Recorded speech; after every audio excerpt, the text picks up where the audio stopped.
ஆஞ்சநேயா, குறித்த வேளை நெருங்கிவிட்டதே என்றுதான் மணலிங்கத்தை பிரதிஷ்டை செய்தேன். இப்பொழுது என்ன குடிமூழ்கிவிட்டது? அந்த இடத்தில் உன்னால் கொண்டு வரப்பட்ட லிங்கத்தை பிரதிஷ்டை செய்துவிட்டால் போகிறது. இதற்கு ஏன் வருத்தப்படுகிறாய் என்று கேட்டார். பிரபோ, அப்படியானால் இப்போது நான் என்ன செய்ய வேண்டும் என்று கூறுகிறீர்கள் என்று பரபரப்போடு கேட்டார் ஆஞ்சநேயர். அந்த மணல் லிங்கத்தை அப்பால் தூக்கி எறிந்துவிட்டு அங்கே நீ கொண்டு வந்த லிங்கத்தை வைத்துவிடு.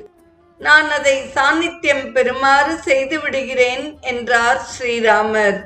அவ்வளவுதான். அடுத்த கணம் ஆஞ்சநேயர் ஒரே பாய்ச்சலாக பாய்ந்தார். குனிந்து மணலால் அமைக்கப்பட்டிருந்த அந்த லிங்கத்தை அப்பால் தள்ள முயன்றார். அந்த லிங்கமும் கொஞ்சமும் அசையாது நின்றது. காற்றில் ஈரம் உலர்ந்து இறுகி போய்விட்டது போலும் என்று இரு கைகளாலும் பிடித்து அசைத்து தூக்க முயன்றார். அப்போதும் அது அசையாது நின்றது. அவருக்கு ஆச்சரியமாய் இருந்தது. தம்முடைய வாளால் அதை சுற்றி நுனியை கையிலே பிடித்து கொண்டு வேகமாக இழுத்தார். மணல் லிங்கம் இருந்த இடத்தை விட்டு அசையவில்லை.